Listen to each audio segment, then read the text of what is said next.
The final countdown. Thanks very much. So Michelle, showing a little bit of it all out there during the open workout, is that kind of a preface for the fight, what you want to do in there on Saturday against Carolina? You know, it's MMA. You never know what to expect, and Carolina's well-rounded, so we're ready for everything. Yeah, and I know originally you were the co-main event of this card, but now you guys are a little further down the main card. Yeah. Do you have any idea what happened there? Did the UFC inform you why they decided to move that other fight up? I don't, and my mind is just on fighting, so wherever it's at on the card, it doesn't matter to me. So hopefully next time we'll be headlining the event, but I just go in there and do my job. Yeah, when you say that next time headlining, your title fight's headlining, so is that kind of the line of thinking here? Of course, always. Yeah, so what do you think of the matchup with Carolina? She's coming off a tough loss. How do you expect her to rebound, and what do you expect to see from her in there?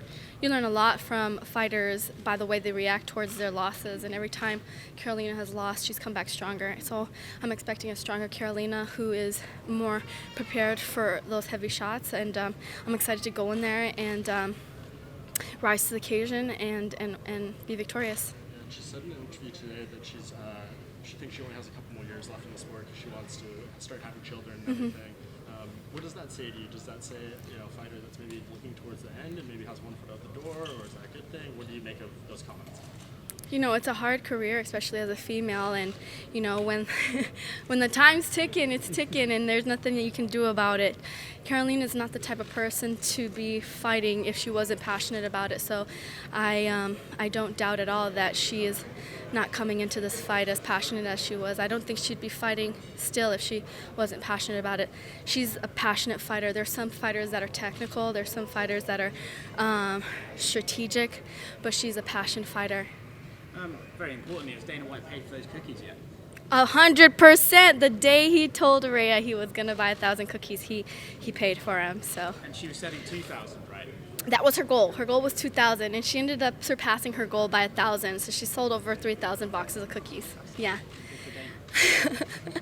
Good for Dana, yeah, and all his employees. Hopefully, if he's generous enough to share.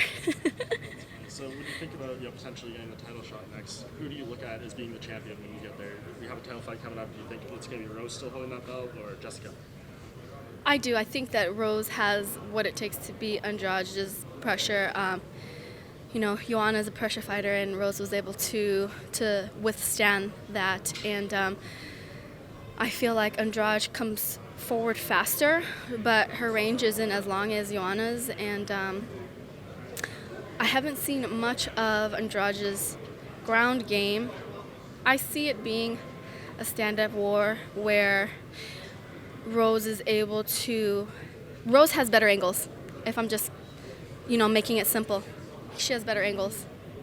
Is part of that, is that wanting her to be the champion, is part of that a little selfish? You want to get that one back? I would love to run that one back, 100%.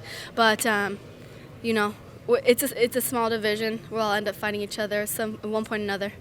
Literally or figuratively? A lot of people say about Rose's mental thing, and she's actually going to be fighting in Brazil in front of one assumes a very hostile crowd. Yeah. I don't think anyone, apart from fighters themselves, really understand how much goes on mentally. When you look at Rose from the outside, do you actually see these supposed mental weaknesses? And if you do, what's it going to be like for her fighting in front of that? Everybody has mental weakness, and it's a matter of whether you can keep those in check or not. And I think with Rose taking so much time off, that's what she has done. She's done the responsible thing and not listen to the outside world and listen to herself and her body and her mind. And taking the fight in Brazil wasn't an issue for her. It was the time that she needed to recoup from whatever happened to her previously. And I don't think she would have said yes to the fight unless she was 100% ready to fight. Is it one of those things where obviously everyone has mental things? Is it, I've overcome this now, I can move on, or is it a fight-by-fight thing? I would say, and I'm just speaking for myself, that it's fight by fight. Right. Every time you go to fight, you are a different fighter yourself. And the opponent that you're fighting is a different fighter than they were before. So you can't compare one to the other. They're two completely different beasts. And circumstances as well, if you're coming up the last versus a win. 100%. So with the title talk in mind wrestling, do you feel like you have to go out there and do something special, or is it just beating Carolina any way you can do it, get you that shot? I'm going in there and get the W. My intention is to go in there and fly, let it fly and enjoy myself, and if that happens, it's going to be spectacular.